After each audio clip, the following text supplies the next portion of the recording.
قد عظمت فللأمجاد بانيها ومن يسعى إلى العليا سيدرك আসসালামু আলাইকুম বাচ্চারা। আজকে আমরা আলোচনা করব হচ্ছে মহাকর্ষ ও বিকর্ষ অধ্যায়টা নিয়ে। ঠিক আছে? তো চলো আলোচনায় যাওয়া যাক। আর আজকে মোটামুটি আমরা এই এক ক্লাসে পুরাটাকে শেষ করার চেষ্টা করব। হ্যাঁ? যেন তোমরা পুরা বেসিকটা এই ক্লাস থেকে ধারণা পেয়ে যাও এবং কালকে আমাদের ম্যাথ প্র্যাকটিস চলবে।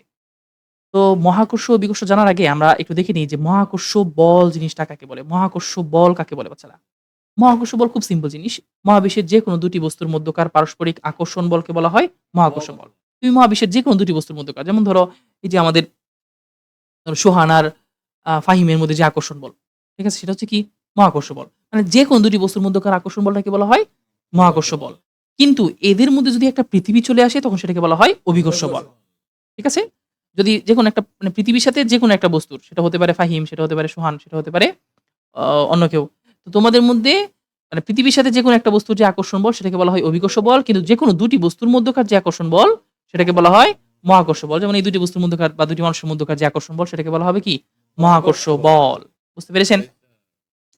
তো এক্ষেত্রে বিজ্ঞানী নিউটন তিনি মহাকর্ষ নিয়ে একটা সূত্র দিয়েছেন। সেটাকে বলি আমরা নিউটনের মহাকর্ষ সূত্র। তো সেই সূত্রটা কি? চলো আমরা এখানে আলোচনা করি। দেখো, ধরো এখানে একটা m1 ভরের বস্তু আছে, এর এখানে একটা m2 ভরের বস্তু আছে। তাদের মধ্যবর্তী দূরত্বটা হচ্ছে d। ঠিক আছে? এখন এদের মধ্যে তো একটা আকর্ষণ বল আছে। মনে রাখবা, মহাকর্ষ ক্ষেত্রে কিন্তু কোনো বিকর্ষণ বল নাই। সবগুলা কি রে? শুধু আকর্ষণ বল। তাহলে এই ২ টি বস্তুর মধ্যকার আকর্ষণ বলটা দেখো তো এই দূরত্বের উপর নির্ভর করবে না। দূরত্ব যত বাড়বে আকর্ষণ বল তত কমবে। ঠিক আছে? তাহলে আমরা বলতে পারি না যে ২ টি বস্তুর মধ্যকার আকর্ষণ বলটা কার ব্যস্তানুপাতিক? দূরত্বের বর্গের ব্যস্তানুপাতিক। যেটা আমরা এখানে লিখেছি দেখো। মহাকর্ষ বল কিসের ব্যস্তানুপাতিক?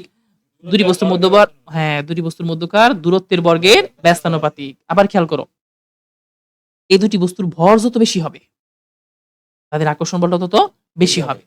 ২ জন মোটা মানুষ তারা পরস্পরকে যে বলে আকর্ষণ করবে, ২ টা পাতলা মানুষ সেইম দূরত্ব থেকে একই পরিমাণ আকর্ষণ করবে না। কারণ তাদের ভর যত বাড়বে মহাকর্ষণ হ্যাঁ, আকর্ষণ বলটাও কি হবে? তত বেশি হবে। ঠিক আছে? তো আমরা বলতে পারি যে মহাবিশ্বের প্রতিটি বস্তু কণা একে অপরকে নিজের দিকে আকর্ষণ করে। আচ্ছা, এটা তো এমনিতেই বললাম। এই আকর্ষণ বলের মান, এই যে আকর্ষণ বলের মান বস্তুর ব সরি বস্তু কণাদ্বয়ের ভরের গুণফলের সমানুপাতিক। আমরা কি বলতে পারি বাছো? এই আকর্ষণ বলের মানটা বস্তুদ্বয়ের ভরের গুণফলের সমানুপাতিক। বস্তুদ্বয়ের ভরের গুণফলের সমানুপাতিক। আকর্ষণ বলটা কার সমানুপাতিক? ২ টি বস্তুর ভরের গুণফলের সমানুপাতিক এবং এই আকর্ষণ বল তাদের মধ্যবর্তী দূরত্বের বর্গের ব্যস্তানুপাতিক। আর এই আকর্ষণ বলটা তাদের সরল রেখা বরাবর ক্রিয়া করে। কি বরাবর ক্রিয়া করে বাচ্চারা? সরল রেখা বরাবর ক্রিয়া করে। ঠিক আছে?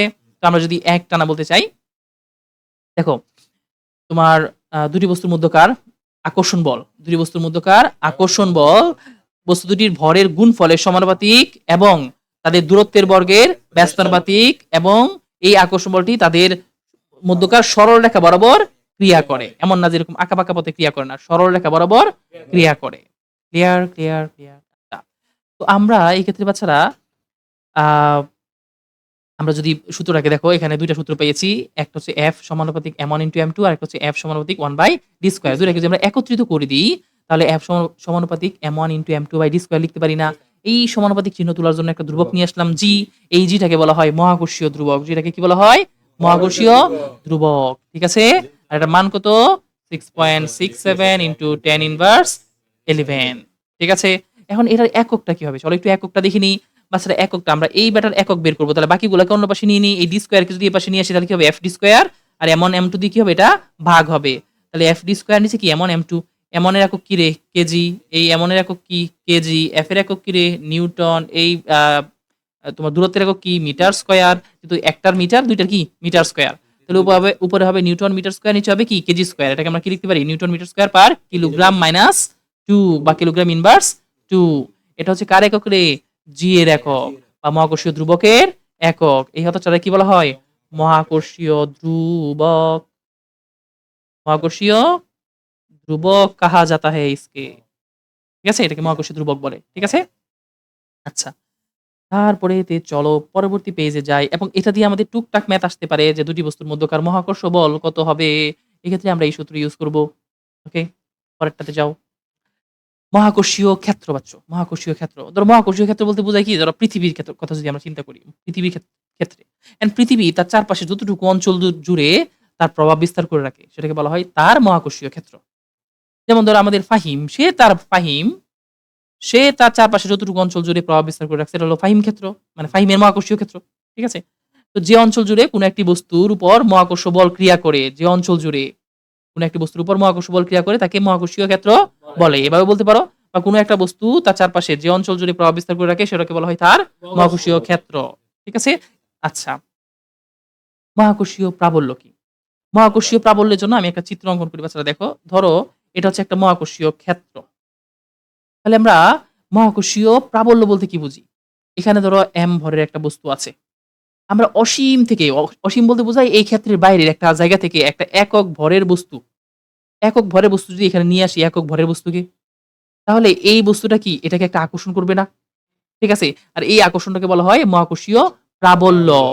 তো মহাকর্ষীয় প্রাবল্য কি? অসীম থেকে একক ভরের বস্তুকে মহাকর্ষীয় ক্ষেত্রের কোন বিন্দুতে স্থাপন করলে সেটি তোমার যে বল দ্বারা আকৃষ্ট হয় তাকে বলা হয় মহাকর্ষীয় প্রাবল্য। আমরা একটু এখান থেকে পড়ে শোনাই। পৃথিবীর যে অঞ্চল জুড়ে মহাকর্ষীয়, আমরা এখানে পৃথিবীর ক্ষেত্রে বলতেছি, হ্যাঁ? পৃথিবীর যে অঞ্চল জুড়ে মহাকর্ষীয় ক্ষেত্র বিদ্যমান, পৃথিবীর চারপাশে যে অঞ্চল জুড়ে তার ক্ষেত্র বিদ্যমান, ঠিক আছে? সেখানে একক ভরে একটি বস্তু স্থাপন করলে সেটিকে পৃথিবী যে বলে আকর্ষণ করে তাকে মহাকর্ষীয় প্রাবল্য বলে। আর এখানে ধরো m ভরের বস্তুটা ওইটাকে, ওই যে একক ভরের বস্তুটাকে যে বলে আকর্ষণ করবে সেটাকে ওই বস্তুর মহাকর্ষীয় প্রাবল্য বলবে। আর এখানে আমরা সংজ্ঞায় বলতেছি কার কথা? পৃথিবীর কথা। ঠিক আছে? তো পৃথিবী যে অঞ্চল জুড়ে মহাকর্ষীয় ক্ষেত্র বিদ্যমান সেখানে একক ভরের একটি বস্তু স্থাপন করলে সেটিকে পৃথিবী যে বলে আকর্ষণ করে তাকে মহাকর্ষীয় প্রাবল্য বলে। ধরো আমরা যদি একটা m ভরের বস্তু রাখতাম সেটাকে পৃথিবী কি f বলে আকর্ষণ করতো না? যদি আমরা একক ভরের বস্তু রাখি তাহলে সেটাকে পৃথিবী কি বলে আকর্ষণ করবে? f by m, কারণ স্বাভাবিকভাবে এই mটা কি যাবে? নিচে যাবে। আর এটাকে বলা হয় কি? মহাকর্ষীয় প্রাবল্য E = কি f by m। এন্ড এখানে যদি আমরা f এর সূত্র বসায় দেই তাহলে f এর সূত্রটা কি ছিল বাচ্চারা? f এর সূত্রটা কি ছিল? আমরা এখানে m1 m2 না লিখে mm লিখলাম, হ্যাঁ? f এর সূত্র ছিল g into m মানে m1 m2 by d square. আমরা এখানে mm লিখলাম। আচ্ছা, g into mm by d square. আর নিচে কি m, তো এই একটা m আর এই একটা m কাটা। তাহলে আমার কি থাকতেছে? gm by E = gm by d square.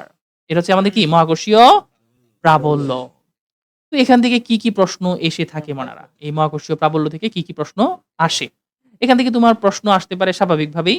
ওরা মহাকর্ষীয় প্রাবল্য বের করতে বলতে পারে যে একটা ধর পৃথিবীর ক্ষেত্রে বলতে পারে, চাঁদের ক্ষেত্রে বলতে পারে বা অন্য কোনো গ্রহের ক্ষেত্রে বলতে পারে। ঠিক আছে? যেকোনো একটা গ্রহ দেওয়া আছে, তার ভর দেওয়া আছে। সেখানে একটা একক ভরের বস্তু যদি আমরা নিয়ে আসি, একক ভরের বস্তু। তো তার মানে ক্ষেত্রের মধ্যে যদি একটা একক ভরের বস্তু নিয়ে আসি, তাহলে সেখানে মহাকর্ষীয় প্রাবল্য কি হবে? ঠিক আছে? মানে প্রাবল্য কি হবে সেটা বের করতে বলতে পারে। আচ্ছা, ওইটা সিম্পল টাইপের ম্যাথ। জাস্ট তোমাকে প্রাবল্য বের করতে বলবে। প্রাবল্য বের করতে বললে কিন্তু বাচ্চা দেখো একটা মাত্র ভর কিন্তু কাজে লাগে। ২ টা ভর কাজে লাগে না। কারণ আরেকটা ভর তো একক ভরের। ঠিক আছে? আচ্ছা। তো একটা ভর যেটা মানে ধরো আমাকে বলছে যে একটা হলো পৃথিবী। আচ্ছা, এখানে উদাহরণটা আমরা আছে, এই উদাহরণটা দিয়ে এক্সপ্লেইন করলে তোমাদের সব ক্লিয়ার হয়ে যাবে। দেখো, একটা উদাহরণ আমি এখানে আলোচনা করেছি। যে A একটা বস্তু এবং B একটা বস্তু। A বস্তুটার ভর আমরা নিয়েছি হলো m1, B বস্তুটার ভর আমরা নিয়েছি হলো m2।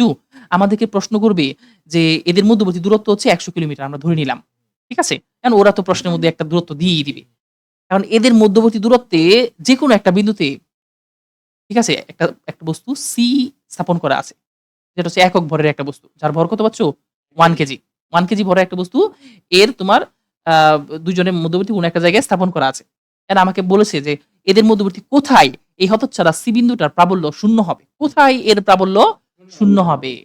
মনে রাখবা, এই C বিন্দুর বা C বস্তুটার প্রাবল্য ওই জায়গায় 0 হবে যেখানে এই ২ টা বস্তুর প্রাবল্য সমান।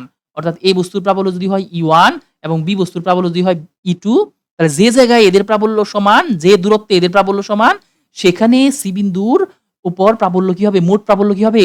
0 হবে। কি বললাম বুঝছো? কারণ দেখো এখানে তোমার যে জায়গায় এর প্রাবল্য আর এর প্রাবল্য সমান হয়ে যাবে সে জায়গায় এই হতচ্ছাড়া কোনো বলই অনুভব করবে না। ২ জনের ধাক্কাধাক্কিতে সে কোনো বলই অনুভব করবে না। ব্যাপারটা কি বুঝছো? তো সে জায়গায় এর মধ্যে প্রাবল্য কি হবে? 0 হবে। আচ্ছা, প্রাবল্য কোথায় 0 হবে? মানে প্রাবল্য 0 হইতে হলে আমরা কি বলব যে এ বস্তুটার প্রাবল্য যদি আমরা E1 ধরে নিই এবং B বস্তুর প্রাবল্য যদি আমরা E2 ধরে নিই, তাহলে প্রাবল্য 0 হবে কোথায়? যেখানে এদের প্রাবল্যের মান সমান হবে। যে দূরত্ব এদের প্রাবল্যের মানটা কি হবে? সমান হবে। আচ্ছা, এটাকে আমরা EA ধরলে অবশ্য আপনাদের জন্য সুবিধা হইতো। এটা EB ধরলে সুবিধা হইতো। ঠিক আছে? এখন বাচ্চা EA এর জন্য প্রাবল্যের সূত্রটা কি হবে? আমরা দূরত্বকে ধরলাম যে A থেকে এই বস্তুটার দূরত্ব হলো R1। আচ্ছা, এই টোটালটা তো ১০০ আমাদের জানা আছে। এতটুকু অংশ যদি এতটুকু এই যে E1 এর অংশটা যদি R1 হয়, তাহলে E2 এর অংশটা কি হবে রে? R2 মানে কি হবে? ১০০ মাইনাস R1। ঠিক আছে? দেখো তো আমরা এটা কিভাবে লিখতে পারি না? আমাদের সূত্র কি? আমাদের প্রাবল্যের সূত্রটা হচ্ছে E সমান GM/R স্কয়ার। তাহলে প্রথমটার ক্ষেত্রে কি হবে? R1 স্কয়ার, দ্বিতীয়টার ক্ষেত্রে কি হবে? R2 square. এই জি কাটা, কারণ জি সবার জন্য সমান, তাহলে M1/R1 স্কয়ার। আর R2 এর পরিবর্তে আমি লিখতে পারি না ১০০ মাইনাস R1 স্কয়ার। এখান থেকে আসলে আমাকে কি বের করতে হবে বাছারা? R1 বের করতে হবে। এবং R1 বের করাটা খুবই সিম্পল। তোমরা যদি একটু আমি এখানে দেখায় দেই যে R1 টা কিভাবে বের করবা। আমি চাইলে এখানে এভাবে লিখতে পারি। একটু দেখো। বাচ্চারা, এটাকে আমি চাইলে এভাবে লিখতে পারি। বাহ! আমি এই R1 টাকে এপাশে নিলাম, M2 কে এপাশে নিলাম। বা দেখো তো আমি এভাবে লিখতে পারি কিনা? R1 square ১০০ minus R1 whole square. দেখো তো এটাকে উপরে নিলে কি উপরে যাচ্ছে না? আর M2 টা কি নিচে যাচ্ছে না? তো M2 টা যদি নিচে যায় তাহলে আমি কি লিখতে পারি? M1/M2 এটা লিখতে পারি না? এন্ড ২ টার উপরে যেহেতু স্কয়ার আছে, ২ টার উপরে যেহেতু স্কয়ার আছে, তাহলে এই জিনিসটাকে কি আমি এভাবে লিখতে পারি না? দেখো তো। কত বাহ! আমি কি এই জিনিসটাকে এভাবে লিখতে পারি কিনা? যে R1/১০০ মাইনাস R1 এই টোটালটার উপর স্কয়ার লিখতে পারি না? তো M1 ভাগ M2 এটা কি লিখতে পারি? পাচ্ছো? তারপরে আমি এটা লিখতে পারি না যে R1 ভাগ ১০০ মাইনাস R1 সমান কি? এই ২ টার উপর কি হবে? রুট হবে। M1 ভাগ M2। এটা কি বুঝছো নাকি বুঝো নাই? আচ্ছা, এখন M1 এর মান ওরা দিয়ে দিবে, M2 এর মান দিয়ে দিবে। M1 এর মান M2 এর মান দিয়ে দিলে, ধরো এদের মান দিয়ে দিছে। আমরা ধরলাম যে এটা হলো আ 2 ইনটু tan ইনভার্স 4 আর এটা হলো হচ্ছে 4 ইনটু tan ইনভার্স 4। ঠিক আছে? তাহলে এটাকে যদি আমরা কাটাকাটি করি বাচ্চা, তাহলে কি থাকতেছে? আচ্ছা, এটাকে ধরো আমরা 8 ধরলাম। 8 ইনটু tan ইনভার্স 2। ঠিক আছে? আমরা যদি কাটাকাটি করি তাহলে কি থাকতেছে? 1/2 থাকবে না? রুট-টুট করলে একবারে 1/4 থাকে, 1/4 থেকে 1/2 থাকে। আচ্ছা, তাহলে আমরা কি লিখতে পারি? R1/100 minus R1। এখন আমরা এটা দিয়ে এটাকে গুণ করে দিই তাহলে কি হবে? R1 সমান এটা হাফ মানে কি 0.5 না? 0.5 দ্বারা যদি আমরা এটাকে গুণ করি তাহলে কত হবে? 50 মাইনাস 0.5 R1।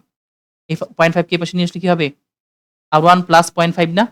তার মানে 1 প্লাস 0.5 আমরা চাইলে কমন নিতে পারি। আর এখানে কি হচ্ছে? ১০০। তো তোমরা কি ক্যালকুলেশন করে এখান থেকে R1 বের করতে পারবা না? R1 মানে কি? ৫০ ভাগ 1.5 এখান থেকে তোমাদের কি R1 বেরিয়ে যাবে না? আর R1 বেরিয়ে গেলে তারপর তুমি R2 বের করতে পারবা না? এই হলো তোমাদের দূরত্ব। ওরা তোমার কাছে দূরত্বটাই জানতে চাইবে। পারবা কিনা বলো? ঠিক আছে? তাহলে আমাদের কাছে তুমি শুধু বলবা যে যেখানে আমরা তো জানি যে R1 দূরত্বে কি হবে? প্রাবল্যটা 0 হবে। R1 দূরত্ব কার থেকে? এই বস্তু থেকে। তাহলে এই বস্তু থেকে R1 দূরত্বে প্রাবল্য 0 হবে। আর তোমার কাছে তারা ওই R1 এর মানটাই জানতে চাইবে। ক্লিয়ার? আচ্ছা, এই টাইপের ম্যাথ গুলো এখান থেকে আসতে পারে। তারপরে এতে কি রইয়াছে? চলো এখন আসো আমরা মহাকর্ষীয় বিভব নিয়ে কথা বলি। হ্যাঁ? মহাকর্ষীয় বিভব। ধরো এটা একটা মহাকর্ষীয় ক্ষেত্র। এখানে একটা m ভরের বস্তু আছে বা এখানে পৃথিবী আছে। আমরা যা পৃথিবীর ক্ষেত্রেও চিন্তা করতে পারি বা অন্য যেকোনো বস্তুর ক্ষেত্রেও চিন্তা করতে পারি। তো m ভরের বস্তু তার চারপাশে যে অঞ্চল জুড়ে তার প্রভাবটা বিস্তার করে রাখে সেটাকে বলা হয় তার কি? মহাকর্ষীয় ক্ষেত্র। তো এখানে বাচ্চো আমরা যদি অসীম থেকে একটা একক ভরের বস্তুকে অসীম থেকে যদি কোথায় নিয়ে আসতে চাই? অসীম থেকে একক ভরের বস্তুটাকে যদি আমরা কোথায় নিয়ে আসতে চাই বাছারা? এই যে মহাকর্ষীয় ক্ষেত্রের কোথাও নিয়ে আসি, তাহলে একটা কাজ সম্পন্ন হবে না। সেই কাজটাকে বলা হবে কি? মহাকর্ষীয় বিভব। তো এটা তো একক ভরের বস্তু পাচ্ছ। যদি আমি m ভরের বস্তুকে আনতাম, m ভরের কোন বস্তুকে আনতে কৃত কাজটা কি হয়? W। তাহলে একক ভরের বস্তুকে আনতে কৃত কাজটা কি হবে? W/m। তাহলে বিভব সমান কি হবে? W/m। আর W মানে কি রে বাচ্চারা? W মানে কি রে? FD না? W মানে কি? FD না? যে তোমার হচ্ছে আমরা তো জানি FS হলো কৃতকাজ। এখানে S এর জায়গায় কি আমরা D লিখতে পারি না? আচ্ছা, তাহলে FD/m। ক্লিয়ার? আচ্ছা, তো V সমান কি FD/m। পাচ্ছো? আমরা এখানে এই যে F এর পরিবর্তে কি লিখতে পারি? GMM/d square. আমরা তো একটু আগে বলেছিলাম যে F সমান আমরা কি জানি? এখানে আমরা M1 M2 লিখতেছি না? M ইনটু M ২ টা বস্তুর ভর ভাগ কি? d square. তাহলে যে আমি এখানে d স্কয়ার বসিয়ে দেই, এখানে একটা d আছে না? তাহলে এই d আর এই d স্কয়ার কাটাকাটি না? একটা d থাকবে। আর এ এম কাটাকাটি, তাহলে আলটিমেটলি কি থাকছে বি সমান সমান জিএম বাই ডি। আর বিয়োগটা অলওয়েজ তোমার হচ্ছে যেহেতু এটা আকর্ষণের জন্য হয়, তাহলে এটা কি হবে বাচ্চো মাইনাস হবে। আপনারা কি বুঝছেন? আমরা তাহলে চাইলে এই যে বিটা কি হবে অলওয়েজ নেগেটিভ কেন দিব বাচ্চো? কারণ সে আকর্ষণ বলের জন্য হয়। কিন্তু কাজটা আকর্ষণ বলের জন্য হয়। ওখানে আমরা প্রাবল্য চাইলে কি দিতে পারতাম? মাইনাস দিতে পারতাম আরকি। আচ্ছা। তো এখানে বাচ্চারা আমাদের বিভবের জন্য ম্যাথগুলা সিম্পল, হ্যাঁ? বিভবের জন্য ম্যাথগুলা কি হয়? ধরো ও একটা বিন্দু। তো ও বিন্দু থেকে দেখবা যে তোমাকে বলবে কি যে আ এখানে একটা বস্তু আছে A, এখানে একটা বস্তু আছে B, একটা বস্তু সরি একটা বস্তু B, একটা বস্তু C এবং একটা বস্তু D দেওয়া আছে। হ্যাঁ? এখন তারা তোমাকে বলতে পারে যে ও বিন্দুতে এই ৪ টা বস্তুরই বিভব কত হবে? এখন ও বিন্দুতে বিভব বের করার জন্য কি লাগবে? আমার এই দূরত্বটা বের করা লাগবে না রে? এই দূরত্বটা বের করা লাগবে না? এই দূরত্বটা যদি আমরা পেয়ে যাই তাহলে কিন্তু আমরা বিভবটা বের করতে পারব। কারণ বিভবের সূত্র কি? বিভবের সূত্রের জন্য ২ টা জিনিস লাগে। একটা ভর লাগে, আরেকটা কি লাগে? দূরত্ব লাগে। তো এই বস্তুর ভর তো আমার জানাই আছে। কিন্তু এই দূরত্বটা অর্থাৎ এই ২ টার মধ্যে যে দূরত্ব সেটা আমার জানা নাই। সেটাকে বের করে নিতে হবে। এখন খেয়াল করো এখানে এটাও মানে A থেকে B ২, B থেকে C ২, C থেকে D ২, এখান থেকে এটা ২। তাহলে পাচ্ছো এটাকে যদি আমি ভাগ করে ফেলি তার মানে এখান থেকে এখানে এটা কত হবে রে? ১ না? আর এটাকে যদি আমি যোগ করে দিই তাহলে আমি এটাও যদি ১ হয় মনা এটাও কি ১। তাহলে এই অতিভুজটা কি তোমরা বের করতে পারবা না? আর এই অতিভুজটা অর্থাৎ এই B ওর যে দূরত্ব হবে OC এর দূরত্ব তাই হবে, OD এর দূরত্ব তাই হবে, OA এর দূরত্ব তাই হবে। তার মানে তুমি দূরত্বও জেনে গেছো আর দূরত্বও জেনে গেছো, তুমি ভরও জানো। তাহলে প্রত্যেকটা বস্তুর জন্য তুমি কি বিভব বের করতে পারবা না? প্রত্যেকটা বস্তুর জন্য বাস প্রত্যেকটা আমরা তাহলে B সমান সমান কি হবে বাচ্চারা? আমরা যে মাইনাস এই বস্তুর জন্য পাচ্ছ GM1 by GM by R আমরা দূরত্বটা নিচ্ছি R মাইনাস ওটা কি GM2 B এর জন্য আমরা লিখতেছি GM2 বা আচ্ছা এটাকে আমরা A লিখি। এটা হলো GMB by R minus GMC by R minus GMD by R সবার থেকে দেখো G বাই R কমন যায়। মাইনাস G বাই R টা কি যায়? কমন যায়। তাহলে আমরা কি MA plus MB plus MC plus MD লিখতে পারি না রে? সবগুলোকে ক্যালকুলেশন দিয়ে আমরা করে কি V এর মানটা বের করে ফেলতে পারবো না? পারবা কিনা? আচ্ছা এই ছিল বিভবের সূত্র, হ্যাঁ? এখন আসো এই টাইপের ম্যাথই এখানে আসে। ওকে? কেপলারের সূত্র মনে রাখ। আমরা এখন আলোচনা করব হচ্ছে কেপলারের সূত্র। কেপলারের ৩ টা সূত্র আছে, হ্যাঁ? কয়টা সূত্র আছে বাচ্চারা? ৩ টা। কেপলার মেইনলি উপগ্রহের উপর বেস করে সূত্রগুলা দিয়েছেন, হ্যাঁ? খেয়াল করে দেখো, ধরো এই যে সূর্যকে কেন্দ্র করে একটা গ্রহ ঘুরতেছে। একটা গ্রহ মানে একটা গ্রহ সেটা কি করতেছে? এই যে সূর্যকে কেন্দ্র করে চক্কর কাটতেছে। হ্যাঁ? তো আমরা ১ম সূত্রটা কি পাই?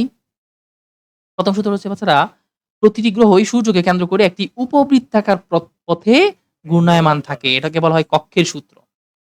প্রতিটি গ্রহই সূর্যকে কেন্দ্র করে কিন্তু একটা বৃত্তাকার পথে ঘুরে না। উপবৃত্তাকার পথে ঘুরতে থাকে। এটা কেপলারের পেহলা সূত্র। दूसरा सूत्र क्या है?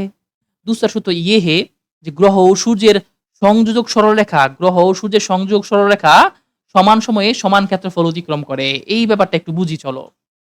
গ্রহ ও সূর্যের সংযোজক সরলরেখা সমান সময়ে সমান ক্ষেত্রফল অতিক্রম করে। ধরো ১ম এ হুম, হুম। ১ম এ আমার আ বা এর অবস্থান ছিল এই জায়গায়। ধরো T1 সময় সেকেন্ডে T1 সময়ে সে কোথায় পৌঁছাইছে? এই জায়গায় পৌঁছাইছে। তাহলে এই যে এখানে এটা একটা ক্ষেত্রফল তৈরি হইছে না? এটাকে যদি আমরা O দেই, AOB একটা ক্ষেত্রফল তৈরি হইছে না? T1 সময়ে। ঠিক আছে? এই যে সংযোগ সরলরেখার জন্য কি তৈরি হইছে? একটা সংযোজক সরলরেখার জন্য একটা কি তৈরি হইছে বাচ্চারা? ক্ষেত্রফল তৈরি হইছে না? আচ্ছা। আবার সমান সময় এখানে ধরো ২ মানে ২ ঘন্টায় এতটুকু গেছে। তারপর T2 কি হবে? এটাও ধরো ২ ঘন্টাই। ২ ঘন্টা সে কি করছে? এখান থেকে কোথায় আসছে? এই জায়গায় আসছে। তাহলে এখানে আমরা সরি এখান থেকে এই যে এটা। এখান থেকে সে কোন জায়গায় আসছে? এই জায়গায় আসছে। তাহলে খেয়াল করে দেখো তো এটা আরেকটা ক্ষেত্রফল হইছে না? BOC আরেকটা ক্ষেত্রফল হইছে না? তাহলে ওর কথা হচ্ছে এই যে সংযোজক সরলরেখা সমান সময়ে সমান ক্ষেত্রফল অতিক্রম করবে। যদি এটাও ২ আওয়ার হয়, এটাও ২ আওয়ার হয় তাহলে এটার ক্ষেত্রফল আর এটার ক্ষেত্রফল কি হবে? সমান হবে। ব্যাপারটা কি বুঝছো? গ্রহ ও সূর্যের সংযোজক সরলরেখা সমান সময়ে সমান ক্ষেত্রফল অতিক্রম করবে। এই যে সংযোগ সরলরেখা দিয়ে আমি যে ক্ষেত্রফলটা পাচ্ছি সেটা কি হবে? সমান সময়ে সমান ক্ষেত্রফল। এখানে ২ ঘন্টায় যতটুকু ক্ষেত্রফল অতিক্রম করছে, পরের ২ ঘন্টায়ও ঠিক ততটুকু ক্ষেত্রফলই অতিক্রম করবে। পরের ২ ঘন্টায়ও ঠিক ততটুকু ক্ষেত্রফলই কি করবে? অতিক্রম করবে। অর্থাৎ সংযোগ সরলরেখা সমান সময়ে সমান ক্ষেত্রফল অতিক্রম করবে। আপনারা কি বুঝতে পেরেছেন? এটা হচ্ছে কেপলারের দ্বিতীয় সূত্র, এটাকে বলা হয় ক্ষেত্রফলের সূত্র। ঠিক আছে? আচ্ছা, আমরা যদি পরেরটাতে যাই, তৃতীয় সূত্র বাচ্চারা। তৃতীয় সূত্র থেকে আমাদের ম্যাথ আসে। আপনাদের কাছে এই কেপলারের সূত্রগুলা তারা জানতে চাইতে পারে, আর তৃতীয় সূত্র থেকে ম্যাথ আসে। তৃতীয় সূত্রটা কি বাচ্চারা? তৃতীয় সূত্রটা দেখো। তৃতীয় সূত্রটা দেখো আমাদের ওইখানে যে প্রতিটি গ্রহের আবর্তনকালের বর্গ, আবর্তনকালের বর্গটাকে আমরা টি স্কয়ার দ্বারা প্রকাশ করি। এর কক্ষপথের অর্ধপরাক্কের ঘনফলের সমানুপাতিক। কক্ষপথের অর্ধপরাক্কের ঘনফল কিসের সমানুপাতিক বাচ্চারা? ঘনফলের। এটাকে বলা হয় বর্গ, আর যেটাকে কিউব করা হয়, কিউবটাকে বলা হয় ঘনফল। তো ঘনফলের সমানুপাতিক অর্ধপরাক্ক জিনিসটাকে খেয়াল করো। এই সূর্য থেকে এই যে এই উপবৃত্তাকার পথের মধ্যে তোমার সর্বোচ্চ যে দূরত্বটা আছে সেটাকে বলা হয় অর্ধপরাক্ক। এখান থেকে এই পর্যন্ত সর্বোচ্চ দূরত্বটাকে কি বলা হয়? অর্ধপরাক্ক। তো আমাদের সূত্রটা কি, যে ধরো আমাদের গ্রহটা এই জায়গা থেকে যাত্রা শুরু করছে। এই জায়গা থেকে যাত্রা শুরু করে পুনরায় ঘুরে এই পর্যন্ত আসতে সে একবার অতিক্রম করছে না? একবার অতিক্রম করতে যে সময় লেগেছে সেটাকে বলা হয় পর্যায়কাল। তাহলে পর্যায়কালের বর্গ এই যে অর্ধপরাক্ক আছে, অর্ধপরাক্কের ঘনফলের সমানুপাতিক। পর্যায়কালের বর্গ অর্ধপরাক্কের ঘনফলের সমানুপাতিক। এটা কোন সূত্র বাচ্চারা? তৃতীয় সূত্র কেপলারের। ঠিক আছে? তো কেপলারের তৃতীয় সূত্র, যেটাকে আমরা বলতে পারি আবর্তনকালের সূত্র। তো এটাকে এই যে এটাকে পর্যায়কালও বলা যায়, এটাকে আবর্তনকালও বলা যায়। একবার আবর্তন করতে যে সময় লাগে সেটাকে বলা হয় কি? আবর্তনকাল। তাহলে আবর্তনকালের বর্গ কার সমানুপাতিক বাচ্চারা? অর্ধপরাক্কের ঘনফলের সমানুপাতিক। ঠিক আছে? তাহলে টি স্কয়ার সমান সমান, আমরা এখানে সমানুপাতিক চিহ্ন তোলার জন্য একটা ধ্রুবক নেই। তাহলে কি আমরা লিখতে পারি না যে টি স্কয়ার, দেখো তো এই কিউবকে যদি নিচে নিয়ে আসি, টি স্কয়ার বাই এ কিউব সমান সমান কি? কে। তাহলে এখান থেকে পাচ্ছ এটা তো একটার জন্য, একটা অবস্থার জন্য। যদি আমরা একাধিকের ক্ষেত্রে লিখি T one by a1, sorry T one square by a1 cube হবে। a1 কিউব সমান সমান কি হবে? T two square by a2 cube. এটা দিয়ে আমাদের কিছু ম্যাথ আসে। দেখবা যে অর্ধপরাক্ক দেওয়া থাকে, অর্ধপরাক্ককে অনেক সময় তারা আ তোমার হচ্ছে গিয়ে গড় ব্যাসার্ধ বলে দেয়। ঠিক আছে? গড় ব্যাসার্ধ বলে। ওকে? তো অর্ধপরাক্ষ বা যেটাই বলুক, ব্যাসার্ধ বলুক। ব্যাসার্ধ আর আবর্তনকালের জন্য আমরা এই সূত্রটা ইউজ করব। ঠিক আছে? টি1 স্কয়ার বাই a1 কিউব সমান টি2 স্কয়ার বাই a2 কিউব। এখানে যেকোনো ৩ টার মান তারা দিয়ে দিবে। একটার মান আমাদেরকে বের করে নিতে হবে। আপনারা কি বুঝতে পেরেছেন? আচ্ছা। এখন আমরা একটু, হ্যাঁ? ২ টার মান বের করতে বলবে না। অনুপাত বের করতে বলতে পারে বাচ্চারা। অনুপাত। ধরো তারা আ টি1 বাই টি2 এর অনুপাত বের করতে বলতে পারে। তাহলে আমাদের সূত্রটা কি হবে? a1 বাই a2 এত কিউব। আর এটা কি পাচ্ছ? এত স্কয়ার। তারা সর্বোচ্চ চাইলে অনুপাত বের করতে বলতে পারে। বুঝছো? আচ্ছা। এরপর আসো অর্ধপরাক্কে আমরা যে মহাকর্ষ থেকে কেপলারের সূত্র প্রতিপাদন করব। এটা প্রতিপাদন আমরা আপাতত করছি না। কারণ হচ্ছে তোমাদের প্রতিপাদনটা আসবে না। ওকে? আচ্ছা, বাহ! আমরা এখন অভিকর্ষ ত্বরণ নিয়ে আলোচনা করব। আমাদের মোস্ট ইম্পোর্টেন্ট টপিক হচ্ছে এই অভিকর্ষজ ত্বরণ। এখান থেকে আমাদের ম্যাথ আসার সম্ভাবনা অনেক বেশি। বুঝছো? অভিকর্ষ ত্বরণ। অভিকর্ষ ত্বরণ কাহাকে বলে বাচ্চারা? অভিকর্ষ বলের প্রভাবে মুক্তভাবে পড়ন্ত বস্তুর বেগ বৃদ্ধির হারকে অভিকর্ষ ত্বরণ বলে। ঠিক আছে? অভিকর্ষ বলের প্রভাবে যদি একটা বস্তু উপর থেকে পড়তে থাকে, অভিকর্ষ বলের প্রভাবে মুক্তভাবে পড়ন্ত বস্তুর যে বেগ বৃদ্ধির হার, সেটাকে বলা হয় কি? অভিকর্ষজ ত্বরণ। ঠিক আছে? ধরো m ভরের কোনো বস্তু পৃথিবীর দিকে যদি ধাবিত হয়, ঠিক আছে? তাহলে সেখানে অভিকর্ষ বলটা কি হবে? অভিকর্ষ বলটা কি হবে বাচ্চারা? আমরা একটা m ভরের বস্তু পড়তেছে না রে?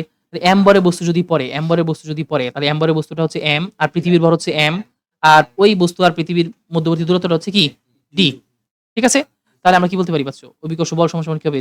m by d square. m by d square. যেখানে m পৃথিবীর ভর, আর এই m টা হচ্ছে বস্তুটার ভর, d হচ্ছে পৃথিবী ও বস্তুর মধ্যবর্তী দূরত্ব। ঠিক আছে? আর g হচ্ছে অভিকর্ষ ত্বরণ। আবার আমরা f সমান সমান কি জানি? mg। তাহলে এই ২ টা f কে আমরা সমান ধরতে পারি। তাহলে আমরা fg সমান সমান f লিখতে পারি। তো একটা পরিবর্তে আমরা m বাই d স্কয়ার, আর একটা পরিবর্তে কি লিখতে পারি? mg। তো বাচ্চো এই m আর এই m কাটা। তাহলে আমাদের g সমান সমান কি হয়? g সমান সমান কি হয়? gm by d square. ঠিক আছে? আচ্ছা। তো আমরা এই d স্কয়ারটাকে বাচ্চো আম দেখো এই আমরা d এর দূরত্বের পরিবর্তে কি লিখতে পারি? r square. তো g সমান সমান কি হবে? gm by r square. ঠিক আছে? আচ্ছা। আমরা নরমালি বাচ্চা সূত্রটার মধ্যে সবসময় আর ইউজ করে থাকি। সুতরাং ব্যাসার্ধ বোঝানোর জন্য আমরা ডি ইউজ না করে আর ইউজ করে থাকি বা দূরত্ব বোঝানোর জন্য ডি ইউজ না করে কি ইউজ করে থাকি? আর। তো জি সমান কি জিএম বাই আর স্কয়ার। এটা হচ্ছে আমাদের জি বের করার কাঙ্ক্ষিত সূত্র। আপনারা কি বুঝতে পেরেছেন?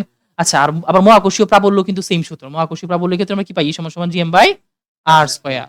ঠিক আছে? এবং এটা আকর্ষণ বল বোঝানোর জন্য অনেক সময় মাইনাস ইউজ করা হয়। ঠিক আছে? আচ্ছা। তো আমরা এখন দেখব হচ্ছে ল্যামডা অক্ষাংশে জি এর মান। ল্যামডা অক্ষাংশে জি এর মানের জন্য আমরা যে সূত্রটা ইউজ করি সেটা হচ্ছে জি ল্যামডা সমান জি মাইনাস ওমেগা স্কয়ার আর কস স্কয়ার ল্যামডা। এখানে ল্যামডার মান ওরা একটা ল্যামডার মান দিয়ে দিবে, একটা কোণ দিয়ে দিবে তারা যে এত কোণে জি এর মান কত হবে। ঠিক আছে? তো এই ল্যামডার মানটা তারা দিয়ে দিবে। তো আমরা ল্যামডা কোণটা এখানে বসাবো। আর ওমেগা হচ্ছে কৌণিক বেগ, আর তো ব্যাসার্ধ, পৃথিবীর ব্যাসার্ধ। আর কি? পৃথিবীর ব্যাসার্ধ। আর কস স্কয়ার তো কস স্কয়ারই। তো আমরা এই জি হলো অভিকর্ষ ত্বরণ। এটার মান হচ্ছে 9.8 বা অনেক সময় এই জি এর মানটা বের করে নিতে হয়। G is equal to GM by R square সূত্র দিয়ে। অনেক সময় এই জিটাকে বের করে নিতে হয়। ঠিক আছে? তো তোমাকে তখন বলতে পারে জি মানে জি ল্যামডা অক্ষাংশে জি এর মান কত হবে? তো ল্যামডা অক্ষাংশে জি এর মান হবে জি ল্যামডা সমান জি মাইনাস ওমেগা স্কয়ার আর কস স্কয়ার ল্যামডা। এই ওমেগা কৌণিক বেগটাকে আমরা কিভাবে বের করতে পারি? ওমেগা সমান আমরা 2 পাই n বাই টি এটা দিয়েও বের করতে পারি। ওমেগা সমান কি 2 পাই n বাই টি। এটা দিয়েও আমরা কি বের করতে পারি? তোমার হচ্ছে ওমেগা বের করতে পারি। আবার ওমেগা সমান হচ্ছে VR। ঠিক আছে? এটা দিয়েও আমরা অনেক সময় ওমেগা বের করতে পারি। তবে এটাই বেশি কাজে লাগবে। 2 পাই n বাই টি যেখানে n হচ্ছে ঘূর্ণন সংখ্যা আর টি হচ্ছে কি পর্যায়কাল। তো ওমেগা সমান কি 2 পাই n বাই টি। এটা ঠাড়া মুখস্থ করে রাখবা। ওমেগা সমান 2 পাই n বাই টি। ওকে? আচ্ছা। আর আর এর মান তো ব্যাসার্ধ দেওয়াই থাকবে। ঠিক আছে? আর ল্যামডা ওরা দিয়ে দিবে। তোমাকে জি ল্যামডা বের করতে হবে। ক্লিয়ার? মূল পয়েন্টটাতে আসো। তুমি যে ম্যাথ গুলা দেখে অস্থির হয়ে যাবা, মানে এত পরিমাণে আসছে এই ম্যাথ গুলা, সেটা হচ্ছে এইচ উচ্চতায় পৃথিবী থেকে এইচ উচ্চতায় জি এর মান আর পৃথিবী থেকে এইচ গভীরতায় জি এর মান খুব আসবে। এইচ উচ্চতায় জি এর মান, এইচ গভীরতায় জি এর মান। ঠিক আছে?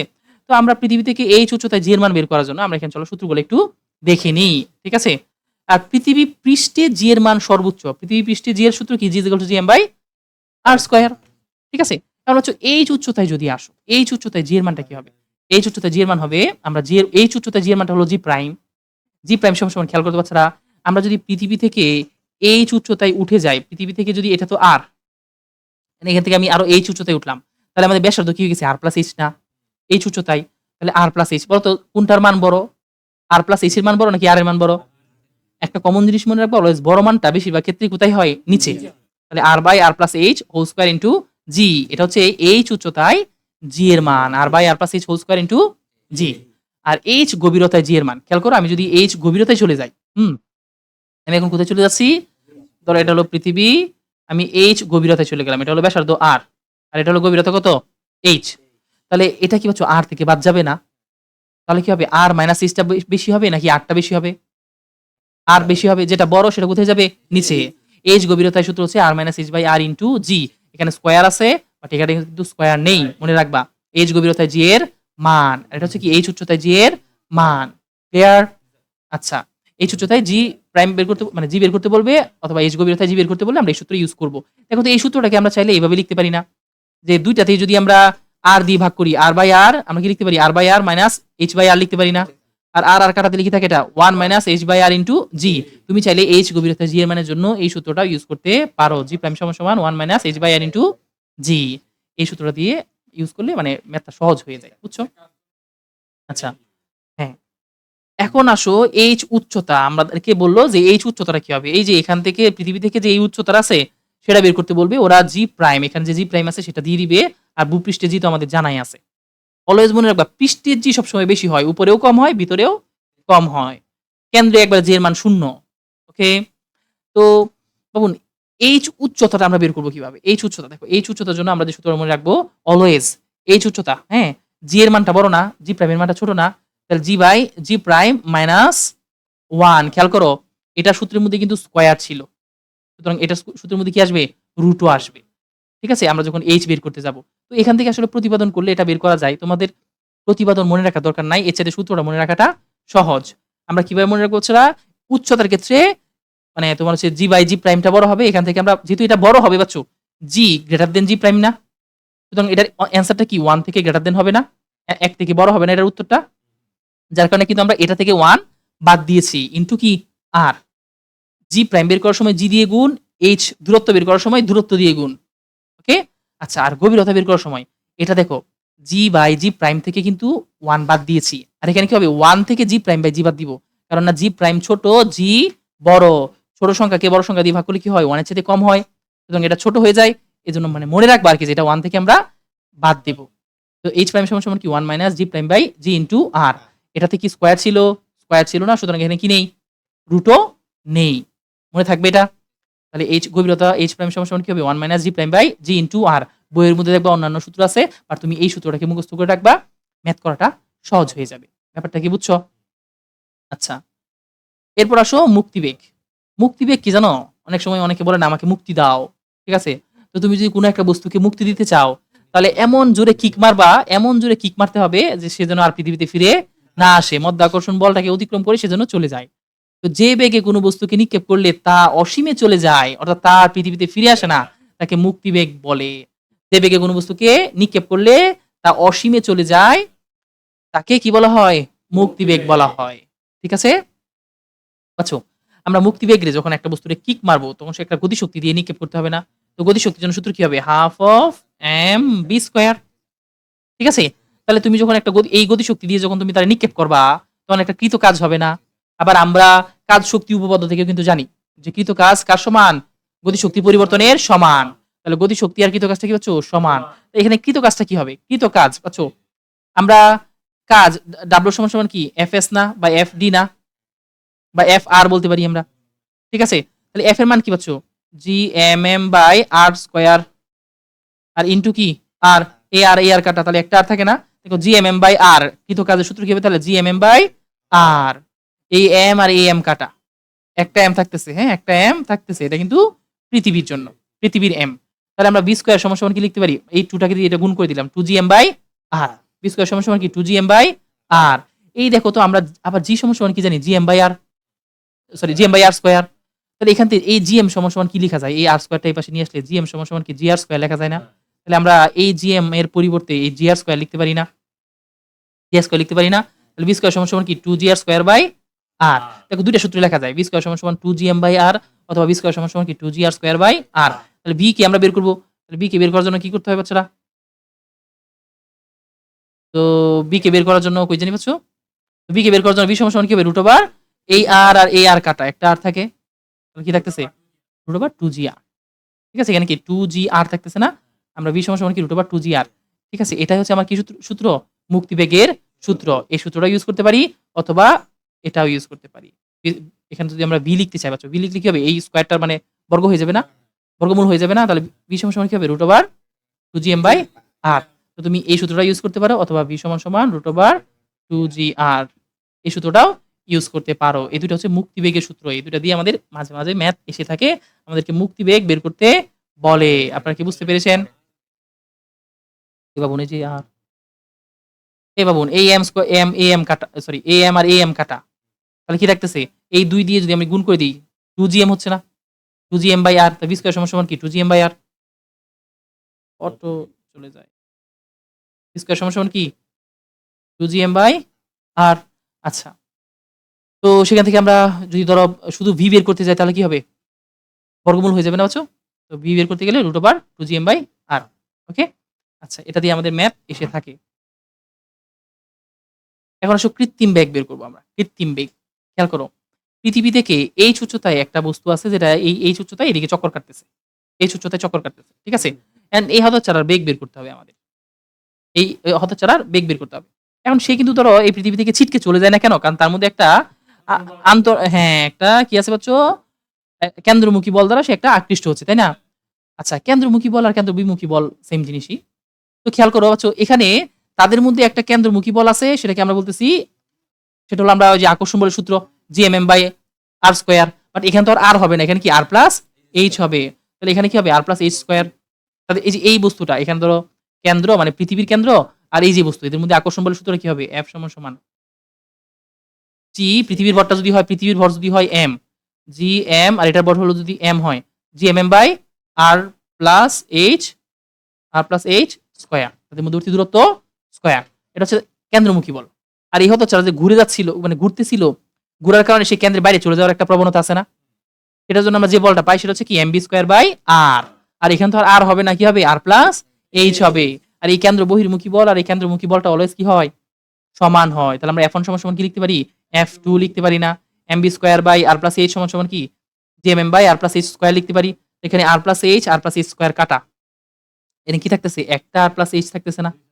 আর এখানে ছোট হাতের m, এখানে ছোট হাতের m কাটা। তাহলে বাচ্চো এই হাতের চারা তো কাটা।